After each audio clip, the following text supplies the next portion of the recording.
enfin je ne sais pas quoi. Ce n'est pas vrai. La vie chrétienne, elle est faite de haut et de bas parce que ce livre nous le dit. Ce livre nous le dit que Jésus ne nous a jamais rien caché. Il nous a toujours dit qu'il y aurait des hauts et des bas. Et moi je suis tellement content de vivre ce que je vis avec le Seigneur, avec mon épouse, avec nos enfants depuis tellement d'années. Amen. Et le Seigneur a fait de moi un serviteur de Dieu. Je suis tellement content de le servir aussi dans ce que j'ai reçu, pas dans ce que j'ai pas reçu. Vous savez, il y a des gens qui veulent servir le Seigneur dans des choses que le Seigneur ne leur a pas demandé de faire. C'est pour ça que ça ne va pas. Et moi, je m'épanouis parce que je sais que je suis dans le plan que Dieu a voulu pour ma vie. C'est pour ça que je suis heureux de le servir. Autrement, c'est pas possible, vous savez. Et même là encore, lorsque nous sommes dans le plan de Dieu pour notre vie, pour le servir, dans l'église, dans quelque domaine que ce soit, on n'a pas besoin d'être un évangéliste ou un pasteur pour servir le Seigneur. Pas du tout. Là où vous êtes dans l'église, là où vous êtes dans votre travail, vous servez Jésus. Et moi, je suis autant heureux que quand je suis de l'autre côté ou que quand je suis là. Ce qui m'importe, c'est d'être un témoin, un disciple du Seigneur. Mais, et c'est seulement dans cette compréhension des choses, de savoir que Dieu nous appelle à faire telle et telle chose et que nous sommes convaincus que c'est cela que nous allons, entre guillemets, nous épanouir. Avec les hauts et les bas qu'il peut y avoir dans cet appel, dans ce service, mais c'est seulement dans cette condition qu'on va pouvoir s'épanouir et être heureux de pouvoir servir le Seigneur. Autrement, c'est pas possible. Et je crois qu'aujourd'hui, je ne sais pas pourquoi je vous dis toutes ces choses, mais peut-être qu'il faut que vous les entendiez. Et peut-être vous qui êtes en train de nous écouter, vous devez les entendre. Vous savez, il y a des gens qui veulent servir le Seigneur, mais finalement, je le crois, ils ne sont pas heureux. Ils ne sont pas heureux, vous savez pourquoi? Parce que je crois qu'ils ne sont pas dans l'appel, dans l'endroit, dans le travail, dans le service que le Seigneur veut qu'ils soient. Sinon, si vous êtes là où le Seigneur veut que vous soyez, malgré les hauts et les bas, il sera toujours là. Mais je crois que dans l'église, parfois, il y a des gens qui ne sont pas au bon endroit. Et en fait, ils ne cadrent pas dans le cadre. Tout le monde voit qu'ils ne sont pas au bon endroit, mais eux ne le voient pas. Ils n'arrivent pas à s'épanouir. C'est un peu, vous savez, comme cette pièce du puzzle qu'on essaye de forcer pour faire rentrer la pièce. Vous avez déjà vu qu'il y a des pièces dans le puzzle qui se ressemblent tellement que si vous forcez un peu, elle rentre. Mais elle n'est pas à la bonne place. Et puis un jour, vous trouvez la bonne pièce sur un puzzle de 1500 pièces. Et quand vous trouvez la bonne pièce, elle rentre d'un seul coup sans forcer. Vous mettez à peine le doigt, hop, elle rentre.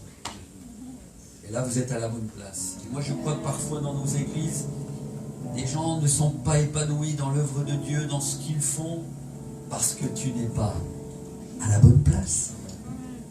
Et le jour où tu vas trouver quelle est la destinée que le Seigneur a pour toi et le bon endroit, alors tu verras que tu t'épanouiras dans le service que Dieu t'a donné.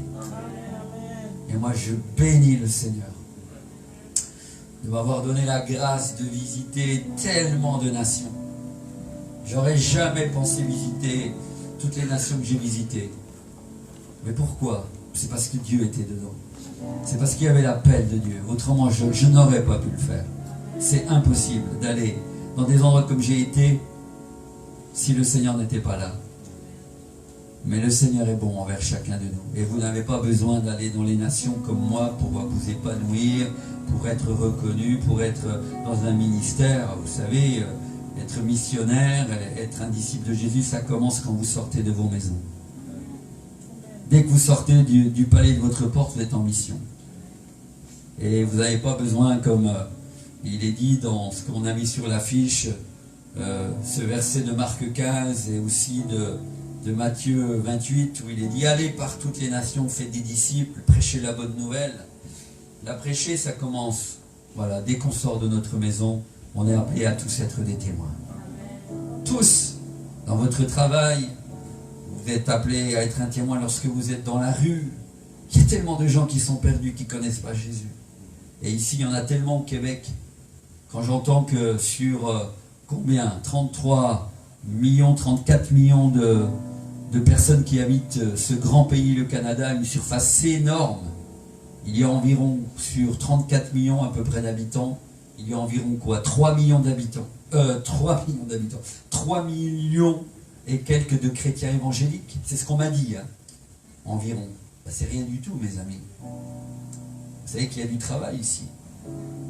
Et ta vie et ma vie, si vraiment on est des chrétiens authentiques, doit pouvoir impacter la vie des gens. Par notre témoignage, par notre sourire, en étant des chrétiens, des disciples véridiques, avec notre comportement, avec notre langage qui est un langage qui doit refléter ce que reflète le Seigneur, pas un langage qui, des fois, je suis étonné de voir que des chrétiens n'ont pas changé de langage après tellement d'années. On ne les reconnaît même pas comme chrétiens.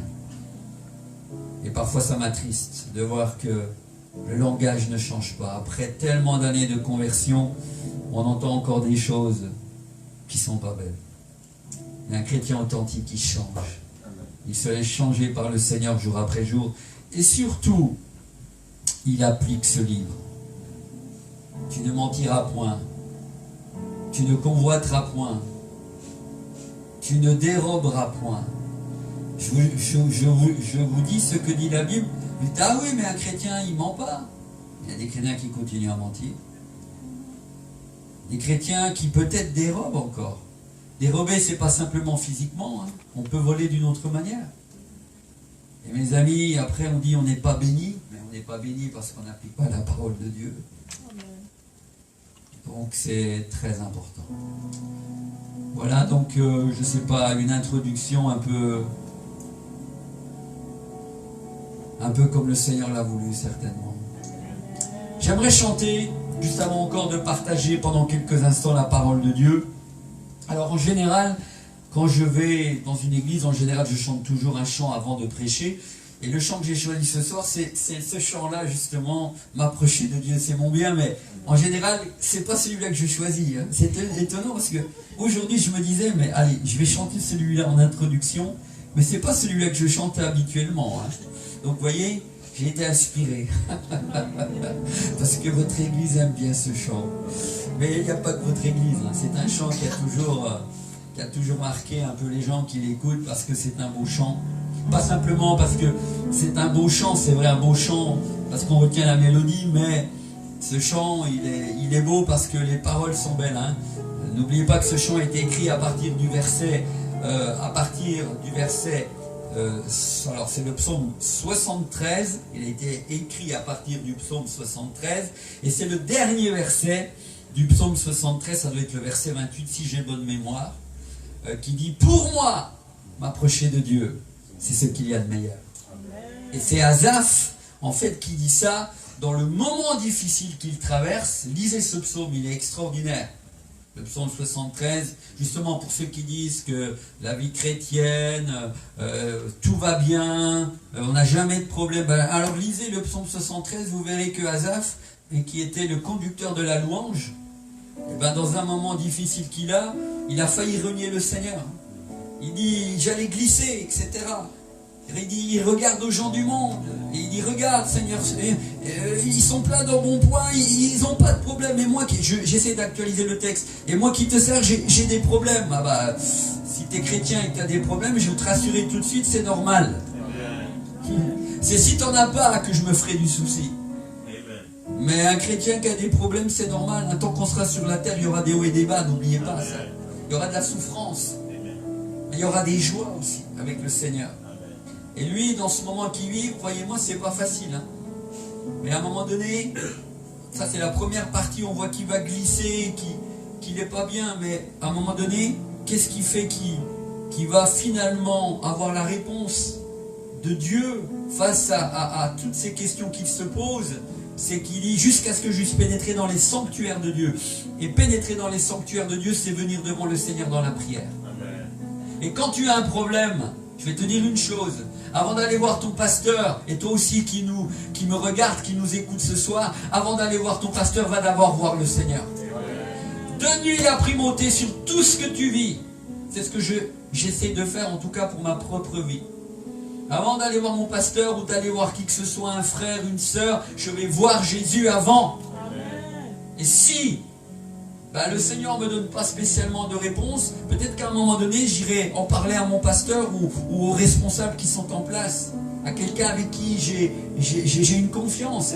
Mais Jésus doit avoir la priorité dans nos vies, mes amis. Et Asaph, quand il vient, finalement, le Seigneur va lui donner la réponse, lui dire, oui, regarde, c'est vrai que les gens, voilà, font un peu ce qu'ils veulent. C'est ce qu'on voit dans ce psaume. Ils sont pleins d'embonpoint, ils ne se soucient pas de moi. Mais le Seigneur lui fait comprendre, mais quelle sera la fin de ces gens?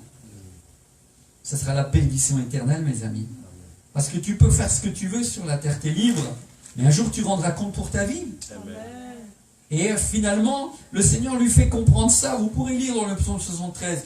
Et à la fin, c'est pour ça qu'il dit, pour moi, m'approcher de Dieu, c'est ce qu'il y a de meilleur. Amen. Parce que Dieu lui révèle quelque chose. Et le fait qu'il se soit approché de Dieu, Dieu lui dit les choses. Oui, les gens sont libres. Mais quelle est leur fin? La perdition éternelle, mes amis. Celui qui ne sait pas se soucier de Dieu sur la terre, un jour dans l'éternité, il rendra compte pour sa vie. Et nous sommes sur la terre pour décider où nous voulons passer l'éternité.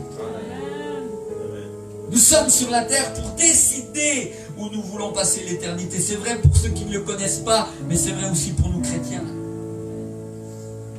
Ça, c'est incontournable. Mais moi, je sais où j'irai un jour. Tu le sais, toi? Je sais qu'un jour, je serai auprès du Seigneur.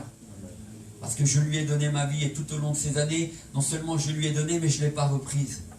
J'ai essayé de le servir avec les hauts et les bas, en tant que serviteur de Dieu. J'essaie pas de surjouer, mais j'aime un évangile simple, que les gens peuvent appliquer, comme Jésus. Amen. Jésus ne prêchait pas quelque chose qui était compliqué, c'était un évangile simple, avec les paraboles et autres, où les gens pouvaient se retrouver dans ce qu'il disait. Vous voyez? Et ça, c'est ça que j'aime. Aujourd'hui, j'ai l'impression que l'évangile, on le complique de tellement de manières. Un évangile compliqué. J'entends des choses, mais je dis, mais ça n'a rien à voir avec la Bible. Mais la Bible, c'est un livre où nous pouvons rencontrer le Seigneur. Mais ce n'est pas un Dieu compliqué. Ce n'est pas un Seigneur compliqué. C'est vraiment à la portée de tout le monde. Et l'évangile se résume dans ce verset que vous connaissez tous. Car Dieu a tant aimé le monde, Jean 3,16, qu'il a donné son Fils unique. Ce qu'il avait de plus précieux, Dieu l'a donné pour le monde, pour moi, pour toi, afin que quiconque soit sauvé ne périsse point, mais qu'il ait la vie éternelle. Ce quiconque, c'est toi, c'est moi, c'est toi qui nous regarde ce soir et qui est devant ta télévision, ton ordinateur, je ne sais pas, sur ton téléphone. Tu as certainement besoin du Seigneur. Tu as peut-être été déçu quelque part de l'église, de quelqu'un qui t'a blessé, mais Jésus, lui, il t'aime. Jésus, lui, ne t'a pas blessé. Et ne reste pas là-dessus. Mais reviens à Jésus. Reviens à lui parce que tu es ce quiconque pour qui il a donné sa vie. Et il t'aime d'un amour que tu ne peux pas t'imaginer. Et pour rien au monde, je n'aimerais quitter le Seigneur. Parce que je sais que la vie est courte, mes amis.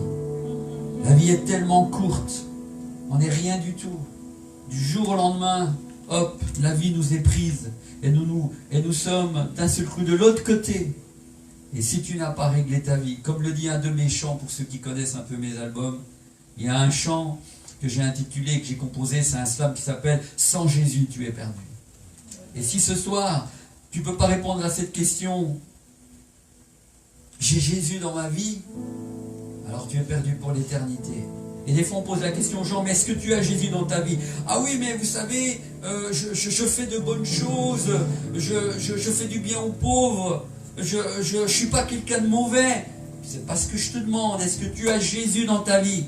Et les gens partent dans toutes sortes de choses, croyant gagner le ciel avec toutes sortes de bonnes œuvres. Non, le ciel c'est pas ça. Le ciel, c'est ce soir, est-ce que tu as Jésus dans ta vie? Si tu peux répondre à cette question et dire oui, Jésus est dans ma vie, alors la porte du ciel t'est ouverte. Parce qu'un jour, quand on arrivera devant cette porte du ciel, la question qui nous sera posée, c'est est-ce que tu connais Jésus? Est-ce que tu as connu Jésus sur la terre? Est-ce que tu lui as donné ta vie?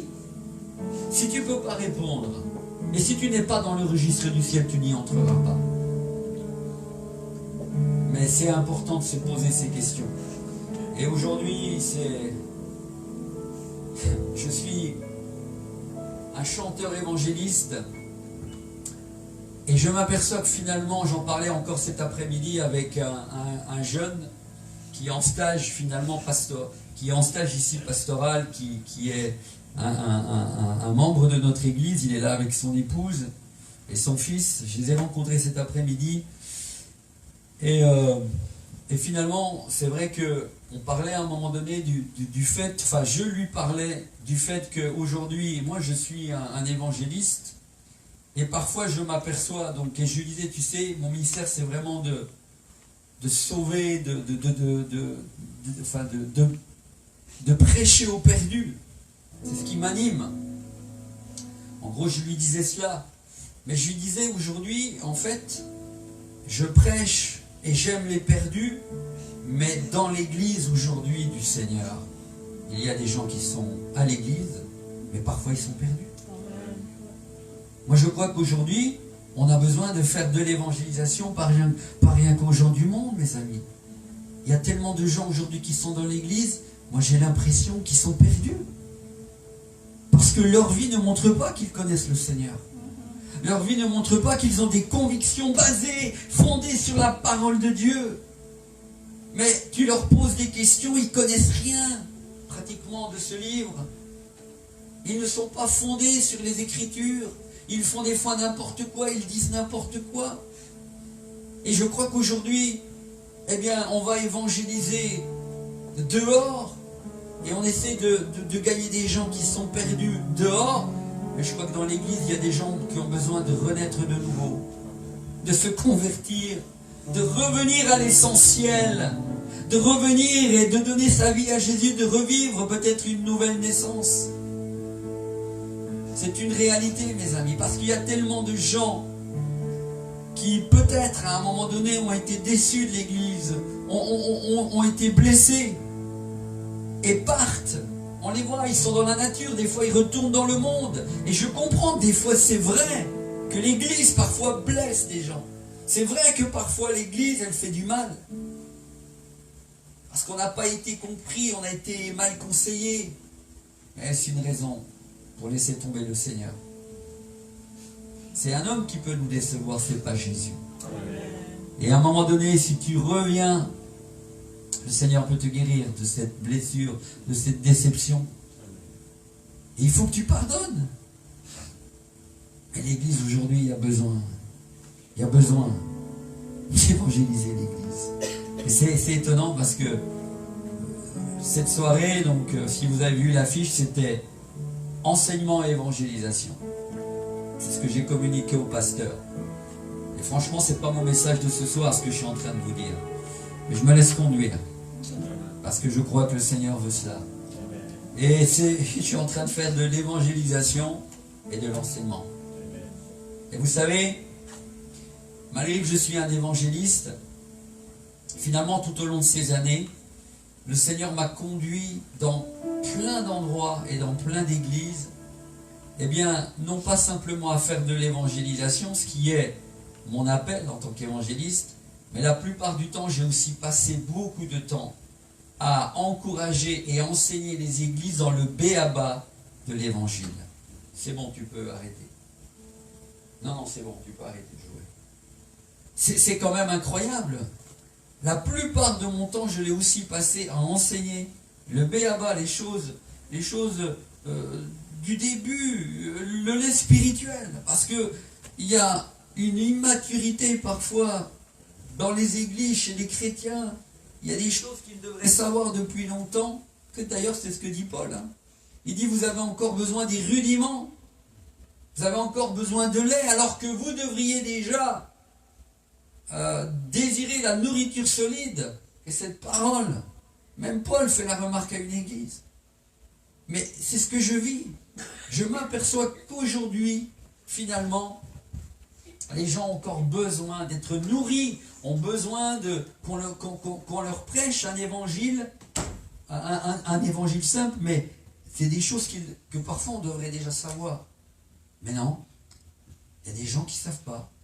Mais pourquoi? Alors, je me pose la question, très franchement, pourquoi aujourd'hui il y a une immaturité dans le peuple de Dieu? Il y a un manque de connaissance de la parole de Dieu. Pourquoi? Parce que, vous savez, c'est tout simple. Hein? C'est parce qu'ils ne lisent pas la Bible. Pourquoi? Si vous lisez la Bible, vous allez être nourris, mes amis. Amen. Vous allez être nourris. Et la Bible, c'est pas simplement, comme ce soir, l'étudier ou la citer alors que je suis en train de prêcher. La Bible, c'est s'en nourrir tous les jours. La Bible, c'est prendre du temps à la maison et de dire, Seigneur, je veux passer un temps avec toi et je veux méditer ta parole. Seigneur, je veux passer... Alors ça va, il y a deux choses qui vont ensemble dans la vie chrétienne. C'est deux choses très importantes. C'est la lecture de la Bible et la prière. L'un ne va pas sans l'autre. La Bible, la lecture de la Bible, c'est la nourriture de l'âme. Parce que l'âme crie, je veux me nourrir des paroles du Seigneur. Votre âme crie à ça et elle va vous dire, je veux lire ce livre. Je veux que tu m'attires dans la présence de Dieu parce que je veux me nourrir des paroles du Seigneur. C'est le Saint-Esprit. Il peut nous attirer là. Mais nous, il y a un combat. Et finalement, il y a quelque chose qui est là, qui nous dit, maintenant on va regarder la télé, maintenant on va passer du temps sur Twitter, maintenant on va regarder tes messages, maintenant on va lire un autre livre. Mais non, mais l'âme vous crie, c'est le livre de Dieu qu'il faut lire. Et puis, ça c'est la nourriture de l'âme. Et puis, l'un ne va pas sans l'autre, c'est aussi la prière. Et la prière, c'est la respiration de l'âme. Et c'est important que nous ayons, que j'ai une communion intime avec notre Seigneur, avec mon Maître. Et ça, c'est pas une fois de temps en temps, mes amis. C'est tous les jours. Amen. Alors après, c'est vrai que dans notre vie chrétienne, il peut y avoir un jour, 2 jours, je ne sais pas, où on a été très débordé. Et puis on n'a pas pu finalement lire la Bible et puis prier, on a pu faire l'un ou l'autre. Je veux dire, entre guillemets, c'est pas grave si vous n'avez pas fait 1 fois ou 2 fois, mais le problème c'est quand vous vous habituez à cela. Et qu'on prend tout le temps des excuses, puis on dit, oh bah, le Seigneur est bon, aujourd'hui je suis pas venu devant lui, j'ai pas lu, c'est pas grave. Et quand vous mettez sans arrêt le mot pas grave, pour finir, vous ne lisez quasiment plus la Bible. Vous ne priez quasiment plus, vous n'avez plus de communion. Ce qui fait qu'aujourd'hui, il y a des chrétiens qui vivent que sur les cultes. Que sur les cultes, que sur les réunions, parce qu'il y a un serviteur de Dieu qui est venu ce soir, et c'est peut-être toi qui es en train de m'écouter, qui est en train de me voir sur Internet, qui est en train de nous suivre. Il faut faire attention à cela. On ne peut pas s'habituer à toujours prendre des excuses pour ne pas avoir une communion avec le Seigneur. Mais c'est primordial, mes amis. C'est vital. Un chrétien qui ne prie pas, un chrétien qui ne lit pas la Bible, il est en danger. Mais c'est la nourriture dont l'âme a besoin, la prière et la lecture de la Bible.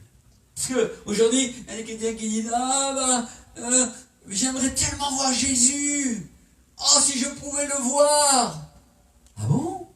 Tu veux le voir? Lis la Bible. Pourquoi je dis ça? Parce que quand tu lis la Bible, tu le rencontres. Pourquoi tu le rencontres? Parce qu'il est la parole. Il est la parole qui s'est faite chair, mes amis. Et quand tu veux rencontrer Jésus, tu peux lire ce livre. Quand tu lis ce livre, c'est Jésus qui est en train de te parler. Parce qu'il est la parole qui s'est incarnée. Rappelez-vous ce que dit Jean. Il est venu parmi nous plein de grâce. Il a habité, et cette parole s'est faite chair. C'est qui? C'est Jésus. Et quand tu lis ce livre, c'est Jésus qui te parle réellement. Et chaque fois que tu lis ce livre, tu es en train de le rencontrer. Mais tu le négliges. Et tu dis que tu veux voir Jésus, moi je le vois tous les jours. Chaque fois que je lis la Bible, il est la parole. Il est la parole qui s'incarne dans ce livre. C'est une image que je vous donne. Hein. Et quand tu lis ce livre, tu vois que ce n'est pas un livre comme les autres. Tu sens que c'est le Seigneur qui te parle. Et quand tu arriveras au ciel, je vais vous dire une chose. Moi, je reconnaîtrai Jésus. Vous savez pourquoi? Parce que je l'ai connu avant sur la terre en lisant ce livre. Il est cette parole. C'est pour ça qu'encore ailleurs, il est dit, le ciel et la terre passeront. Ce que vous voyez là, bientôt va passer. Et c'était ce que je voulais vous parler ce soir. Je voulais vous parler du retour de Jésus. Parce que c'est tellement proche, mes amis. C'est tellement proche. Ne comptez pas sur moi ce soir pour vous donner une date. On ne la connaît pas. Mais regardez ce qui se passe dans le monde. Regardez ce qui se passe en Israël en ce moment même. Regarde ce qui se passe en Israël. Faut qu'il nous regarde. Regarde bien. Et tu verras que le Seigneur est à la porte.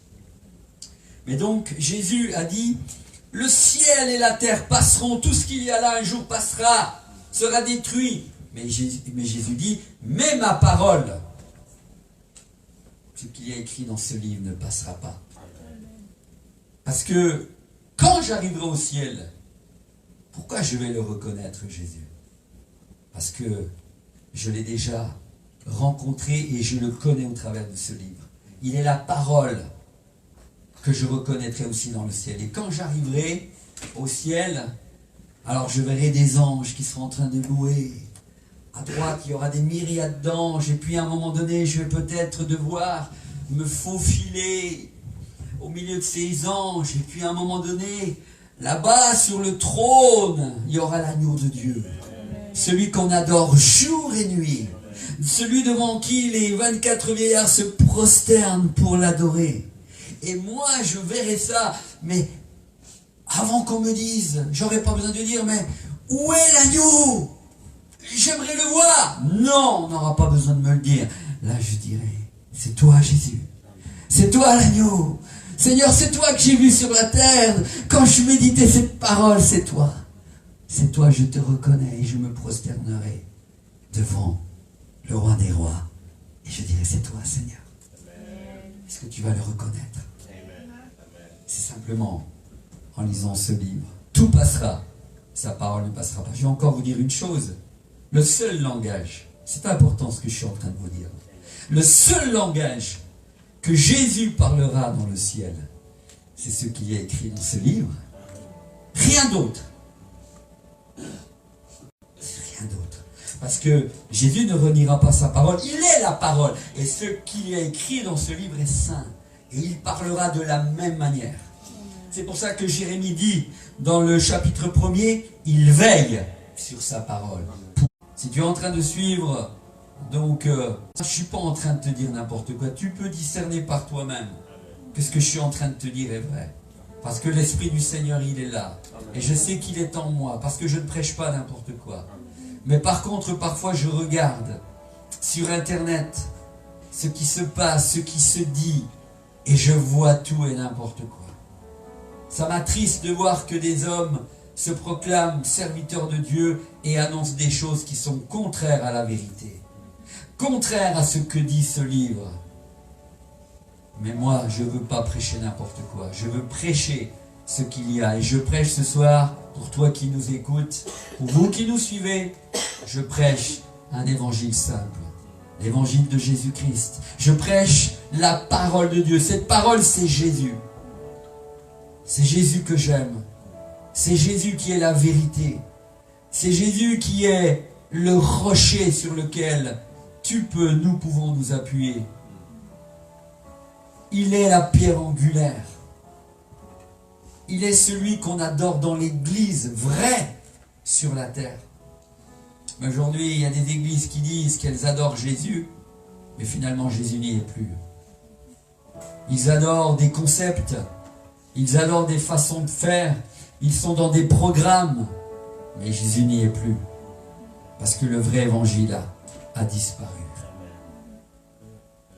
Et si tu es sur ce canal, je crois que tu es dans une bonne église. L'église qui s'appelle Rocher du Salut. Rocher du Salut. Qui est ce rocher du salut? C'est Jésus, mon ami. Et c'est de lui dont tu as besoin, dont j'ai besoin.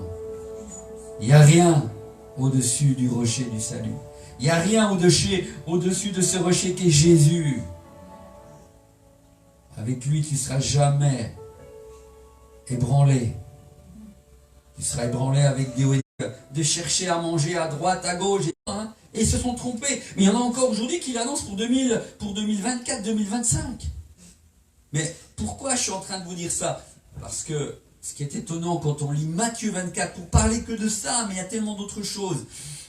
Jésus, quand il est en train de parler avec ses disciples dans Matthieu 24, à un moment donné, les disciples lui disent, mais Seigneur, quand c'est que tu vas revenir?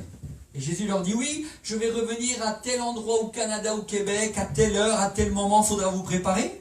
Non, non. Qu'est-ce que Jésus leur dit? Ni moi, ni les anges, mais seul le Père sait le jour et l'heure. Alors, si Jésus ne sait pas, des gens bien intentionnés, prophètes, apôtres, tout ce que vous voulez, pasteurs, peu importe, évangélistes, s'ils viennent vous dire quelque chose qui n'est pas écrit dans la Bible, et si Jésus lui-même dit qu'il ne le sait pas, alors eux, ils sont en connexion directe. Ils ont une connexion un peu directe, ils ont des révélations un peu spéciales, ils savent plus que le Seigneur, et vous les croyez? Et moi je dis non. Et vous êtes en droit de dire, eh là, frère Armando, vous allez trop loin, parce que c'est pas ce que dit la Bible. Et si vous venez me trouver, et que vous me prouvez que ce que je dis n'est pas vrai, il faut que je me remette en question. Mais aujourd'hui, les gens n'osent même plus dire, hey, frère, vous avez dit quelque chose qui n'est pas tout à fait biblique, ou alors c'est ce que vous avez dit. On n'ose pas, mais il faut le faire. Les Béréens, ils examinaient chaque jour les Écritures pour savoir si ce qu'on leur disait était vrai.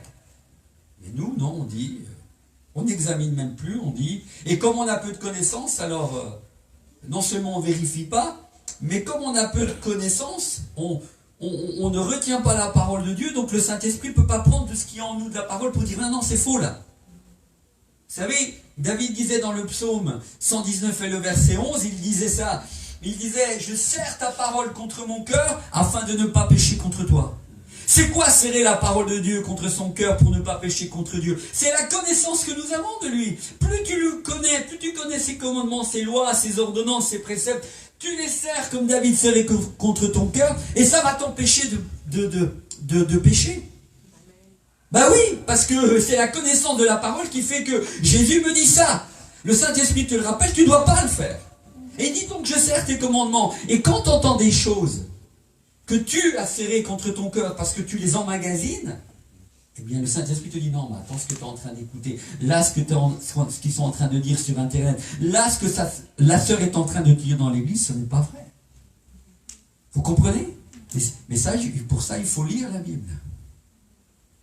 Et il faut vérifier, comme les Béréens, ce que disent aujourd'hui les faux prophètes. Et il y en a tellement qui aujourd'hui soit passent dans les églises, si on n'a pas de sagesse, il faut faire très attention. C'est encore pour ça que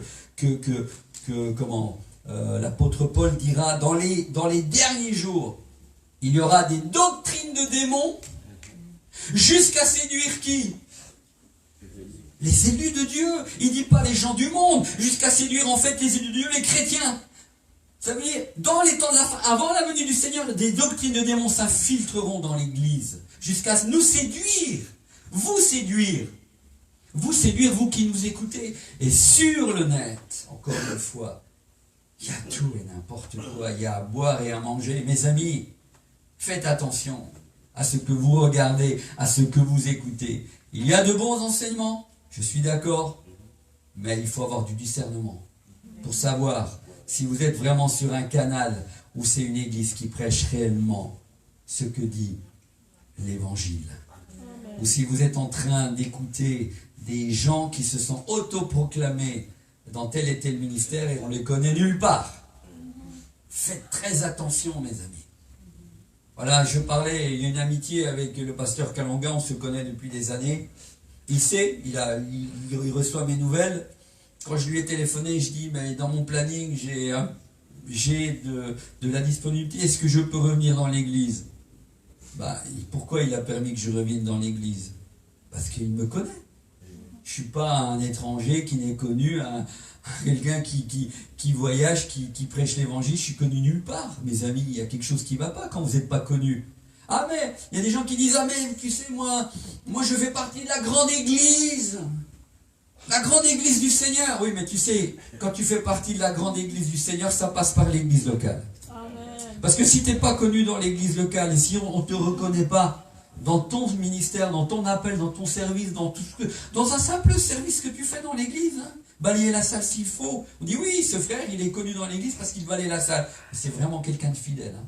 Il n'y a pas besoin spécialement d'avoir un ministère, je ne sais pas quoi, je suis directeur de la louange. Non, non, vous savez, simplement être fidèle dans ce que Dieu te donne. Amen. Mais si tu n'es pas connu quelque part, il y a un problème. Vous voyez? Donc, aimer aujourd'hui, c'est ça, c'est tout et n'importe quoi. Donc, il faut être basé sur la parole. Revenons pour terminer sur ce que je disais tout à l'heure. Qu'est-ce qui va nous garder par rapport à toutes ces choses? Notre intimité avec Jésus. Amen. Ah, si tu vis que sur les cultes du dimanche matin, si tu vis que sur la réunion d'évangélisation, peut-être comme ce soir, si tu vis que sur la réunion de prière, il y a un problème. Ça, c'est du plus dans la vie chrétienne pour moi. Mais ce qui fait que tu vas grandir, c'est tout le temps que tu passes. Ce qui fait que tu vas prendre des racines en Christ, c'est le temps que tu passes avec ton Seigneur dans le secret de ta chambre. C'est pas moi qui le dis. Jésus, il dit, quand tu pries, on pourrait dire aussi quand tu lis la parole de Dieu. Parce que l'un ne va pas sans l'autre, je l'ai dit tout à l'heure. Et Jésus, il dit, quand tu pries, Matthieu 6, entre dans ta chambre. Ça veut dire que c'est un lieu intime. C'est pas un lieu où tout le monde peut venir, c'est un lieu... Alors, Jésus parle de la chambre, alors ça peut être aussi ton salon, j'en sais rien, ça peut être une pièce dans ta maison où tu te retires et tu es seul avec lui. Ça peut être dans la nature. Moi, parfois, je vais prier dans la nature, parce que je sais que quand je sors, des fois, je prie chez moi et j'ai un lieu, je prie, où je suis tout seul. Mais, des fois, je pars dans la nature et j'ai des parcours où je prie. Et vous savez, quand je suis dans la nature, j'ai pas besoin de... Parce que vous savez, chez nous, des fois, quand on vient dans le lieu secret, on est encore dans nos pensées de la journée, du travail, le souci de tel et tel fils qui a... Et parfois, dans cette présence du Seigneur, on a déjà enlevé tout ça. C'est pas simple, on a tout ça. Puis quand vous commencez à rentrer dans la présence de Dieu, dans ce lieu secret, alors tout ça commence à disparaître, vous commencez à louer le Seigneur, à prier, et puis à lire la Bible. Mais Jésus dit que dans ce lieu secret, il dit quand tu pries, il dit pas laisse la porte ouverte. Il dit quand tu pries, il dit ferme la porte. Parce que quand tu vas dans le lieu secret, Jésus il dit je veux être avec toi. Et être avec toi, c'est pas avec la porte ouverte. C'est ferme la porte, c'est-à-dire tu es avec moi, ferme tes oreilles à ce qu'il y a dans le monde, à ce que tu as vécu durant la journée. Viens dans ma présence, je veux être avec toi, je veux te rencontrer, cœur à cœur. Et il dit ferme la porte, et il dit et ton Père qui est là, dans le lieu secret te le rendra. Et là, dans ce lieu secret, c'est là que tu grandis, mes amis. Il n'y a pas de lieu plus concret et merveilleux sur la terre que quand tu es dans l'intimité de ta chambre et que tu pries et que tu lis la Bible. C'est là que tu grandis. C'est pas ailleurs. Après, mais je vais à l'église, tu sais, j'étais au culte dimanche. Hein. Puis aujourd'hui, j'ai regardé sur Internet le frère Armando, qu'est-ce que c'était bien la prédication. J'ai été béni. Oui, mais si tu te nourris que de ce soir, là, il y a un problème. Là, ce que je suis en train de dire, c'est pour t'encourager justement à inverser les choses. C'est bien que ce soir, tu sois sur Internet et que tu regardes et que tu écoutes ce que je suis en train peut-être de partager avec vous, avec toi, là dans ta maison. Mais ce que le Seigneur veut te dire ce soir, c'est qu'après ça, il faut que tu ailles dans le secret de ta chambre et que tu prennes du temps avec Jésus, avec lui. Que tu aies soif de cette parole, que tu reviennes à cette parole. Et plus tu vas la lire, plus tu vas connaître Jésus. Plus tu vas serrer ces paroles du Seigneur contre ton cœur. Et tu vas avoir soif de le rencontrer chaque jour. Non seulement de lire sa parole, mais de prier et d'être là dans sa présence et de lui apporter tes problèmes, tes soucis, mais aussi de le glorifier, de prier pour telle situation que tu connais dans le monde, pour telle situation d'un ami, pour le problème que tu vis dans ton couple, pour le problème que tu connais de tel et tel frère, peut-être dans l'église, et qui a besoin de nos prières. Et le Seigneur t'écoute. Et plus tu passes du temps avec lui, plus tu peux affronter chaque journée avec une certaine sérénité, en sachant que tu es venu dans sa présence. Et c'est vrai, mes amis, parfois tu vas dans la chambre, tu es plein de soucis, tu n'étais pas bien par rapport à telle situation, quand tu ressors, tu n'es pas le même. Amen. Fais l'expérience de ce que je te dis, ou tu l'as déjà fait certainement, c'est une réalité. La présence du Seigneur et l'intimité changent un homme, une femme. Amen. C'est ce qui fait que, pour moi, il y a des chrétiens solides, enracinés, et puis d'autres, finalement, ils sont balancés de droite et de gauche à tout vent de doctrine, parce qu'il leur manque de l'intimité avec le Seigneur. Mais l'intimité, mes amis, ça coûte quelque chose. Venir devant la présence de Dieu chaque jour pour se retirer, viens, il dit, dans l'intimité, entre dans ta chambre. Ça coûte quelque chose de lire la Bible. Ça coûte quelque chose de prendre du temps avec Jésus. Mais c'est la seule condition pour que ta vie chrétienne ait du goût, pour que ta vie chrétienne ait de l'impact dans la vie des autres. C'est la seule condition pour que tu puisses être quelqu'un, on va dire le mot, je le cherchais tout à l'heure, c'est quelqu'un de lucide. Où le Seigneur, vous savez, avant de venir pour chaque mission, quand je vais quelque part, je me prépare avant. Je passe du temps, je prie pour les églises. Et parfois, dans ma préparation avant une mission, ça m'arrive que le Seigneur me révèle ou me donne des choses. Puis des fois, je me suis préparé, j'ai absolument rien reçu. J'arrive, je commence ma mission dans les églises, je chante, je prêche. Rien. Mais quand j'arrive dans le pays, je suis lucide. Et toute cette préparation d'avant fait que quand je suis devant une église, c'est le coup, tac, il y a peut-être quelque chose que le Seigneur me montre là. Ou peut-être comme ce soir, je me laisse conduire et je suis pas dépendant que de mes notes. Il y a des gens, s'ils n'ont pas les notes, ça y est, ils sont perdus. Mais c'est le message que j'avais préparé, Seigneur. Oui, mais laisse-toi conduire. Mon ami, tu ne dépends que de tes notes. Non, des fois, le Seigneur, il peut te dire non, ne dépends pas de tes notes. Mais laisse-moi te conduire. Et vous êtes lucide. Et vous pouvez agir dans telle et telle situation que vous rencontrez, mes amis. L'intimité avec le Seigneur nous change, te change. Amen. Et ça coûte quelque chose. Je vous dire encore ceci. Tant de chrétiens aujourd'hui veulent l'onction. Je voudrais avoir l'onction, j'aimerais pouvoir prier pour les malades et qu'ils soient guéris. J'aimerais des fois recevoir une parole. Passe du temps avec Jésus. Amen. Moi, je vais te dire une chose. Si tu commences à passer du temps à partir de ce soir avec le Seigneur, ta vie de couple, ta vie de prière, enfin, ta vie de tous les jours va commencer à être révolutionnée. Tu vas commencer à vivre des choses que tu n'as jamais vécues. Fais l'expérience. Et tu vas commencer à recevoir des choses que tu n'as jamais reçues. Pour les autres, mais pour tes enfants, pour toi. Et tu seras un chrétien ordinaire. Hein. On nous parle toujours de chrétiens parfois extraordinaires, mais le chrétien et la chrétienne est une vie ordinaire. Avant tout. Mais elle devient extraordinaire lorsque Dieu nous utilise, bien sûr. Mais pour ça, et si tu veux avoir une onction particulière, prends du temps avec Jésus. Tu verras que tu commenceras à avoir une onction particulière, qui sera peut-être pas la même que moi, mais Dieu va te donner de son huile fraîche. Va te donner des fois des révélations, des choses pour tel frère, telle sœur. Il va t'utiliser, et puis tu dis, oh, j'aimerais tellement savoir à quoi le Seigneur m'appelle ici-bas. Prends du temps avec Jésus. Tu vois, ça va devenir d'un seul coup, commencer à être clair. Parce que avant que le Seigneur te parle au travers d'un prophète, de ton pasteur et tout ça, il vient d'abord te parler à ton cœur, à toi. Après qu'un prophète ou un pasteur vienne te dire, écoute, je crois que c'est ça que le Seigneur veut pour ta vie, ou il veut te conduire dans telle direction, qu'il confirme, mais avant il t'a parlé dans le secret de ta chambre. Parce que c'est important ce que je vous dis là. Et c'est là que vous apprenez à être un chrétien avec des racines adultes. Et votre vie chrétienne devient une vie, entre guillemets, passionnante. Parce que vous ne dépendez pas d'un homme, mais vous dépendez avant tout de Jésus lui-même. Amen. Prenez du temps avec le Seigneur. Et nous sommes dans des temps tellement sérieux où nous sommes bousculés de droite et de gauche. Le Seigneur est à la porte, mes amis. Je crois qu'il revient bientôt. Je prêcherai un jour, si je reviens peut-être, si j'en ai le temps, sur ce message. Je suis en train de prêcher ici aussi.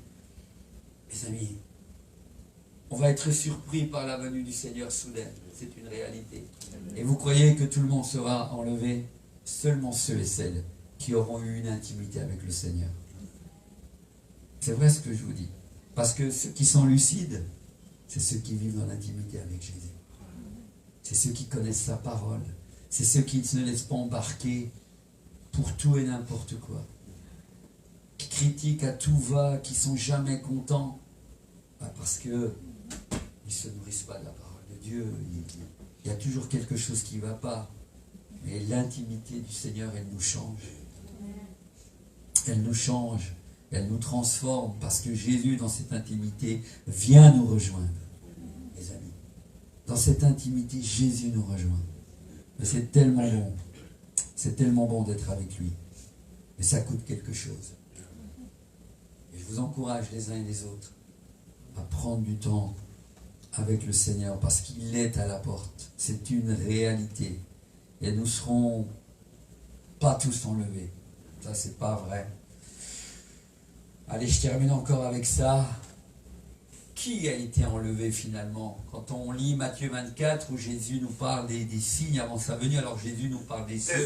Il ne nous dit pas à quelle heure il arrive, mais il nous dit voilà à quoi tu vas reconnaître que je suis à la porte. Voilà les signes. Il y aura des guerres en divers lieux, des épidémies. Et un royaume s'élèvera contre un royaume, on est en plein dedans. Hein, la guerre en Ukraine, maintenant en Israël. Un royaume s'élèvera contre un royaume. Vous entendrez parler de guerre et de bruit de guerre. De faux prophètes viendront en mon nom disant c'est moi le Christ. Tout ça c'est écrit. Et Jésus dit dans Matthieu 24, soyez troublés quand vous verrez ces choses. C'est ça qu'il dit. Il dit ne soyez point troublés parce que ces choses doivent arriver. Moi, je ne suis pas troublé de voir ces choses. Parce que Jésus nous dit elles doivent arriver. Et si elles arrivent, c'est parce qu'il n'est pas loin. Il va arriver, le Seigneur.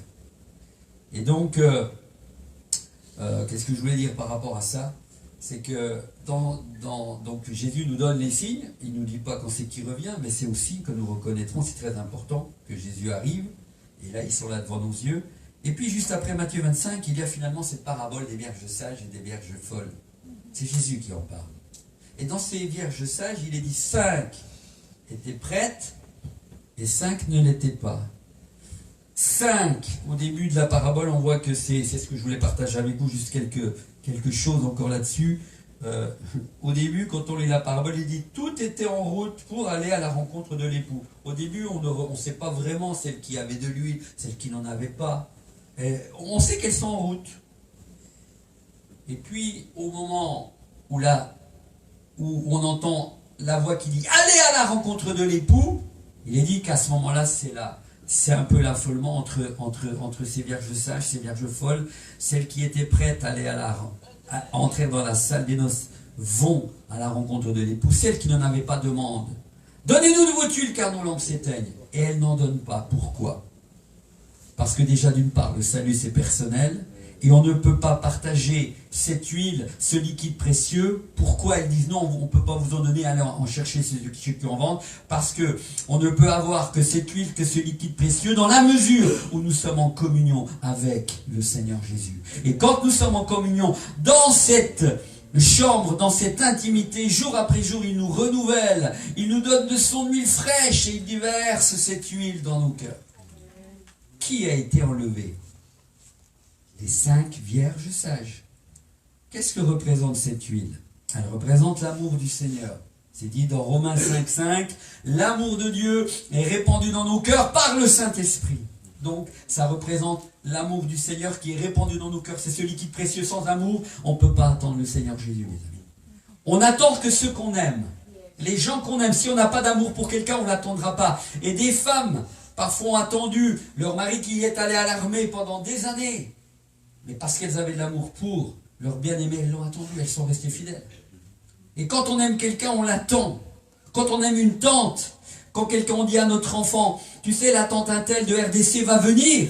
Alors l'enfant qui la connaît déjà ou il a déjà vu, oh, la tata va venir, quand c'est? Et il est pressé de dire. Il vit dans cette attente. Mais si tu dis à l'enfant, la tante Intel, et s'il a eu un mauvais souvenir d'elle, etc., qu'elle a malmené l'enfant à un moment donné ou à un autre, je ne sais pas, qu'il y a eu des choses qui sont passées, cette tante, il n'en a pas un bon souvenir, quand vous lui dites la tante Intel vient, il dit, oh. Mais quand on aime, on ne compte pas. Quand on attend l'époux, et elles, ces vierges sages, elles ont été jusqu'au bout. Parce qu'elles se sont nourries toute leur vie de quoi? Une communion intime avec Jésus. Celles qui ont été enlevées, celles qui ont entendu aller à la rencontre de l'époux, celles qui sont rentrées dans la salle des noces, c'est celles qui avaient eu une communion intime toute leur vie avec Jésus. Les autres, ils n'avaient plus d'huile, pas de communion. C'était l'heure de vérité, pas d'huile. Elles ont essayé d'aller en chercher, essayer de se préparer trop tard. Et quand elles vont plus tard, il est dit plus tard, les autres vierges mains, elles sont devant la porte et elles sont là. Seigneur, oh Jésus, Seigneur, ouvre-nous. Imaginez-vous la scène. Jésus est déjà de l'autre côté avec les vierges sages qui sont rentrées dans la salle des noces. Et puis il entend de l'autre côté celles qui sont en train de frapper. Seigneur, ouvre-nous. Oh Seigneur, je t'en prie. Qu'est-ce que Jésus leur dira? Je ne vous connais pas. Je ne vous connais pas. Et certains chrétiens entendront un jour de la part du Seigneur, je ne vous connais pas. Parce que Jésus, quand il revient, il vient chercher ceux qui lui appartiennent. Ceux et celles qui se sont préparés. Et seulement ceux et celles qui ont de l'huile dans leur lampe. Qui vivent une intimité et qui connaissent leur époux. Qui connaissent leur Seigneur. Est-ce que tu as de l'huile dans ta lampe? Est-ce que tu as du liquide? Est-ce que tu vis cette intimité? C'est très important, mes amis. C'est très important. Parce qu'au moment où Jésus reviendra, tout le monde ne sera pas enlevé. C'est Jésus qui nous le dit clairement là. Jésus, il y aura un tri qui se fera. Beaucoup de chrétiens seront enlevés, des serviteurs de Dieu, mais il y aura des serviteurs de Dieu qui ne seront pas enlevés. Il y aura des chrétiens qui ne seront pas enlevés. Parce que pas d'huile, pas de communion. On survivait dans ce monde, mais pas de communion avec le Seigneur. Et si tu vis dans la survie simplement, un jour, les choses se feront naturellement. Tu n'auras pas le temps de te préparer comme les vierges folles qui ont essayé, mais c'était trop tard. Amen. Je vous invite à fermer vos yeux. Et vous aussi qui êtes devant vos écrans à la maison, peut-être devant votre téléphone, voire devant votre tablette, votre ordinateur, je ne sais pas. Je vous invite aussi, là où vous êtes à la maison, à baisser vos têtes. Et j'aimerais juste prier en conclusion, peut-être faire un appel. Alors pour vous qui êtes ici dans l'église et vous qui êtes devant vos écrans, j'aimerais simplement vous interpeller sur le fait que nous vivons des temps extrêmement sérieux. Aujourd'hui, l'évangile de Jésus-Christ est prêché à bien des endroits, dans bien des églises. Mais le problème aujourd'hui, c'est que on prêche toutes sortes d'évangiles. Et parfois, les évangiles que nous entendons, ou l'évangile que nous entendons prêcher, que ce soit sur le net ou parfois dans des églises, n'est plus le vrai évangile. C'est un évangile de confort, de complaisance, qui va dans le sens de faire plaisir. Mais c'est un évangile où il n'y a plus de souffrance.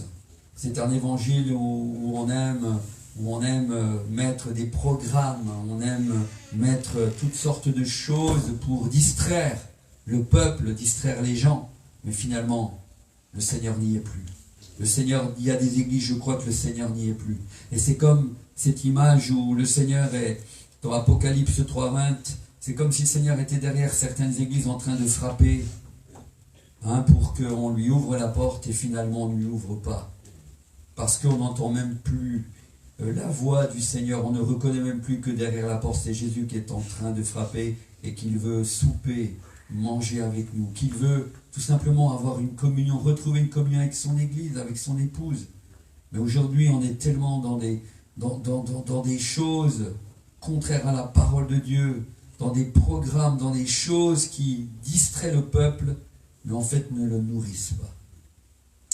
Et je prie vraiment qu'il n'en soit pas ainsi pour ici, l'Église, le rocher du salut, mais que ce soit vraiment une Église où quand vous vous branchez pour entendre et suivre le programme, vous qui nous suivez ce soir, que vous puissiez toujours entendre la voix de l'Évangile, que vous puissiez toujours discerner que ce message que vous écoutez ici est bon et que vous puissiez être enseigné et enrichi de ce que vous écoutez. Et je prie pour ça, pour que vraiment, Seigneur, tu bénisses aussi le pasteur Richard, Seigneur, ainsi que son épouse, ses enfants qui, tout au long de ces années, ont été une famille, Seigneur, qui se sont consacrés à l'Évangile, à annoncer cette bonne nouvelle. Et je prie que cette bonne nouvelle continue, Seigneur, à être annoncée dans ce lieu que tu leur as donné. Et je prie pour que ton serviteur, tu lui donnes tout le discernement dont il a besoin, avec son épouse, ses enfants, pour être une famille en bénédiction. Seigneur, à ceux qui franchissent ce lieu pour venir écouter la bonne nouvelle. Et que tu les rafraîchisses aussi ce soir, d'une onction renouvelée, d'une onction rafraîchie. Et il en est aussi de même, Seigneur, je prie que ce soir, Seigneur, ceux qui nous écoutent, Seigneur, ceux qui sont dans cette salle, Seigneur, prennent conscience que, Seigneur, tu leur demandes, tu me demandes d'avoir une intimité avec toi. Et de prendre du temps chaque jour, dans la mesure du possible, Seigneur, pour pouvoir te rencontrer dans le secret de notre chambre, notre salon, dans la nature, peu importe, mais dans un lieu secret où tu peux nous parler, où tu peux nous rencontrer, Seigneur, avec ta parole et avec la prière, Seigneur. Je prie pour ça, qu'il y ait soif de revenir dans ta présence, qu'il y ait soif de lire ce livre qui nourrit notre âme, qui est ta parole, Seigneur, qu'il y ait soif de pouvoir te parler dans l'intimité de la prière, qui est vraiment la respiration de l'âme. Je prie vraiment, Seigneur, que tu redonnes soif à ceux et celles qui sont en train de nous suivre sur le net, Seigneur, et à ceux et celles qui sont dans cette salle. Et je prie, Seigneur, qu'il y ait aussi dans le cœur de ceux qui sont là dans cette salle, mais aussi sur le net, ce désir de vivre dans l'attente de ton retour, Seigneur, et qu'il y ait ce désir comme les vierges sages, vraiment de passer du temps avec toi pour recevoir de cette huile fraîche, de ce liquide précieux, Seigneur, qui est ton amour que tu déverses dans nos cœurs, mais aussi ce liquide précieux qui est comme un rafraîchissement, qui est ton onction. Seigneur, je prie pour ça. Alors, je veux juste faire un appel, si tu sens que dans ce que je viens d'évoquer, peut-être tu ne t'y retrouves pas parce que finalement, en écoutant ce message, toi qui es à la maison ou toi qui es là ce soir dans cette salle, tu sens que finalement dans ta marche avec le Seigneur, tu t'es comme les vierges folles, tu t'es quelque peu refroidi. Et finalement, tu n'as plus de communion avec Jésus. Tu ne prends plus le temps de lire la Bible, tu ne prends plus le temps de venir dans sa présence pour prier, tu ne le recherches plus, tu vis simplement sur les cultes, les réunions de la semaine, la réunion de prière ou la réunion d'évangélisation, mais tu ne te nourris plus à la maison. Parce que, et le Seigneur ne te condamne pas, tu es un peu dépassé. Tu t'es refroidi comme les vierges sages petit à petit. Ton agenda est tellement plein. Tu fais tellement d'activités au-delà de ton travail que tu es épuisé par tout ce que tu fais. Et finalement, tu dis, je n'ai plus de temps pour Jésus. C'est parce que tu as mis des priorités dans ton agenda qui ne sont pas les priorités du Seigneur. Ce ne sont pas ses priorités. Et finalement, tu n'as plus de temps. Mais c'est comme si peut-être le Seigneur te dit ce soir, revois ton agenda et enlève ce qui te prend trop de temps et ce qui t'empêche de venir devant ma face. Écoute cela, toi qui nous regardes sur le net, mais aussi toi qui es là ce soir. Et si tu sens que finalement ce soir tu as besoin de prendre une décision pour dire oui, je reviens devant toi, Seigneur. Je me sens interpellé ce soir, je désire tout à nouveau, quand je rentrerai à la maison, en tout cas déjà durant ce week-end, je désire revenir dans ta présence et prendre du temps avec toi. Alors là où tu es à ta place, que ce soit dans l'église ici, ou vous qui nous suivez sur le net, vous pouvez, là où vous êtes, vous lever, dans votre maison, dans votre salon, votre cuisine, peu importe, vous pouvez vous lever et dire, Seigneur, oui. Seigneur, je veux prendre la décision ce soir de revenir dans ta présence. Comme les vierges sages, je veux me nourrir, je veux me préparer, je veux être de ceux qui entendront la trompette au moment où tu reviendras. Mais pour ça, j'ai besoin d'à nouveau être lucide, de retrouver une lucidité en prenant du temps avec toi. Et je prie vraiment que là où tu es, dans ce lieu, peut-être aussi dans ta chambre, en train de suivre le programme, eh bien, que tu puisses te lever et dire, Seigneur, oui, je veux de ton onction dans ma vie, je veux être renouvelé. Et je prends la décision ce soir de revenir dans ta présence. Y en a-t-il ici aussi ce soir, aussi dans l'église, qui veulent peut-être prendre cette décision parce que vous sentez que vous êtes quelque peu laissé aller? Si c'est le cas, je vous demanderai simplement aussi, là où vous êtes, eh bien, de vous lever à votre place. N'ayez pas honte de le faire. N'ayez pas honte, c'est une décision qui est entre vous et le Seigneur, peu importe les autres. Mais je voudrais simplement, prier pour vous. Priez pour vous, vous qui êtes là physiquement, mais aussi pour vous qui êtes devant vos écrans à la maison. Je vais juste dans quelques instants prier. Est-ce qu'il y en a ici qui veulent aussi se lever? S'il y en a, levez-vous simplement à votre place et je vais prier. Alléluia, Seigneur, merci pour ta présence. Y en a-t-il? Oui, merci. Y en a-t-il encore d'autres qui désirent simplement prendre cette décision? Je me lève parce que, Seigneur, je sens que finalement ma vie est sec, elle est sèche, Seigneur, de toi. Je me suis laissé aller, mais je désire tout à nouveau que tu me renouvelles dans cette présence, dans l'intimité de la chambre. Je reviens à toi. Merci pour vous qui êtes là, et puis vous qui êtes devant maintenant vos écrans. Si vous désirez vous lever, vous pouvez encore le faire. Et je vais prier pour que le Seigneur vous donne la force de tenir parole et surtout de ne pas prendre cette décision à la légère, mais vraiment, si vous la prenez, si vous vous levez à la maison, de pouvoir le faire. De pouvoir le faire sérieusement. Comme cette personne ici aussi qui est là. Alors je prie maintenant. Et puis, j'aimerais dire que ceux qui ne se lèvent pas, peut-être ici dans l'auditoire, parce que vous n'osez pas le faire, eh bien, vous pouvez le faire aussi quand vous rentrerez à la maison. Parfois, on n'ose pas parce qu'il y a des gens, parce que tout un tas de choses viennent dans notre tête, dans notre esprit, et puis, mais voilà, ne ratez pas cette bénédiction. Vous pouvez, ça aura la même importance si vous le faites en rentrant à la maison, et quand vous serez dans votre salon ou dans votre chambre, vous pouvez aussi dire, Seigneur, j'ai pas osé me lever là-bas, mais Seigneur, je me lève maintenant, et je réalise que j'ai besoin de revenir dans ta présence. Donc Seigneur, je prends la décision de le faire, et le Seigneur vous écoutera, et vous verrez que, voilà, si vous le faites et vous tenez parole, le Seigneur va à nouveau vous encourager dans ce lieu secret, et vous allez pouvoir tout à nouveau goûter combien il est bon, et combien il vous pardonne, et combien il veut vous encourager à vivre une vie chrétienne qui a du goût, parce que le goût de la vie chrétienne, c'est cette intimité avec Jésus. Donc vous pourrez le faire. Je prie maintenant en conclusion, Seigneur, merci pour cette personne qui se lève ici dans la salle. Tu la connais, Seigneur. Je prie vraiment pour elle. Je prie, Seigneur, pour elle parce que tu la connais.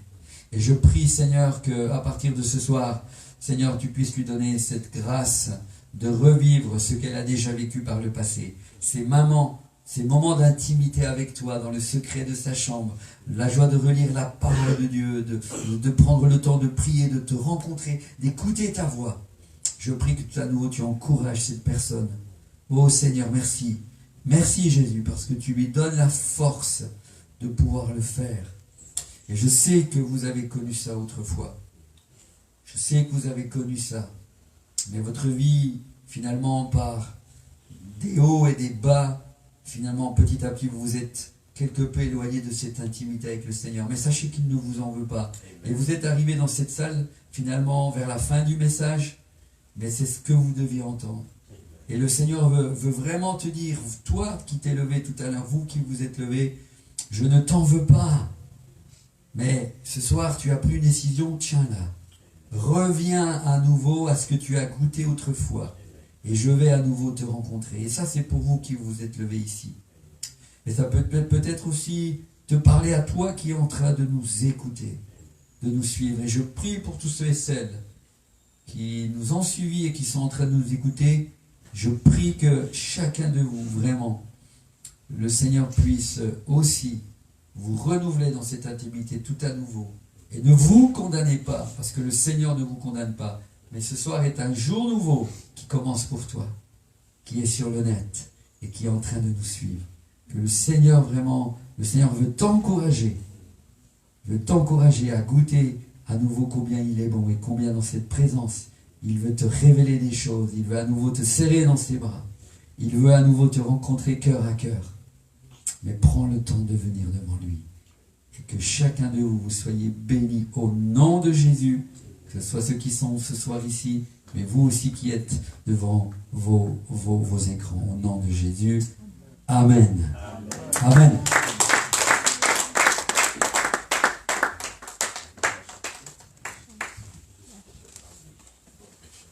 Oui. Ok. On va leur chanter? Ah oui, c'est vrai, j'ai complètement oublié. Absolument, oui, on va chanter le chant, j'ai complètement oublié. Je suis parti dans la prédication et j'ai oublié. On va le chanter, oui, absolument. Alors je vais se retourner à votre place. Il n'y a pas de souci. Ah oui, on va le chanter. Allez, c'est parti. Là-bas. La sono.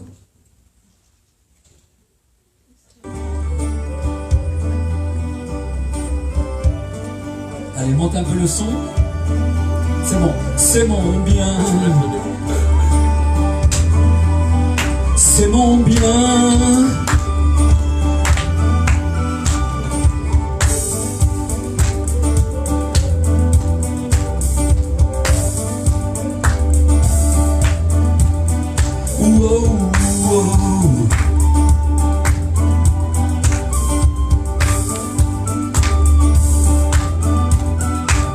M'approcher de Dieu aujourd'hui et demain. M'approcher de Dieu, c'est mon bien. M'approcher de Dieu, faire des pas dans la nuit, sans douter de lui, c'est mon bien. C'est mon bien. C'est mon bien. C'est mon bien. C'est mon bien. M'approcher de Dieu, c'est mon bien. M'approcher de Dieu, c'est mon bien. M'approcher de Dieu, loin des choses futiles, et rester tranquille, oui, c'est mon bien. M'approcher de Dieu, pour méditer sa loi, et entendre sa voix, oh, c'est mon bien, on y va. C'est mon bien. C'est mon bien. C'est mon bien. C'est mon bien. M'approcher de Dieu, c'est mon bien. M'approcher de Dieu, c'est mon bien. Attention, on y va. C'est mon bien. C'est mon bien. C'est mon bien. C'est mon bien. M'approcher de Dieu, c'est mon bien. M'approcher de Dieu, c'est mon bien. On y retourne. C'est mon bien. C'est mon bien. C'est mon bien. C'est mon bien. M'approcher de Dieu, c'est mon bien. M'approcher de Dieu. À moi. M'approcher de Dieu pour répandre mon âme et sécher mes larmes, c'est mon bien. M'approcher de Dieu, contempler son amour, vivre pour toujours près de lui, on y va. C'est mon bien. C'est mon bien. C'est mon bien. C'est mon bien. M'approcher de Dieu, c'est mon bien. M'approcher de Dieu, c'est mon bien. On y retourne. C'est mon bien. C'est mon bien. C'est mon bien. C'est mon bien. M'approcher de Dieu, c'est mon bien. Approcher de Dieu, c'est mon bien. Encore une fois, c'est mon bien. C'est mon bien. C'est mon bien. C'est mon bien. M'approcher de Dieu, c'est mon bien. M'approcher de Dieu, c'est mon bien. Allez, une dernière fois. C'est mon bien. C'est mon bien. C'est mon bien. C'est mon bien. M'approcher de Dieu, c'est mon bien. M'approcher de Dieu, c'est mon bien. Attention. M'approcher de Dieu, c'est mon bien. Alléluia. Soyez bénis, soyez bénis. Merci, pasteur. Que Dieu vous bénisse. Merci beaucoup. Est-ce qu'il y a quelqu'un qui est béni par la parole? Est-ce qu'il y a quelqu'un qui est béni par la parole? Que Dieu bénisse chacun d'entre nous. Nous savons que la parole de Dieu que nous venons de recevoir va avoir un impact sur la vie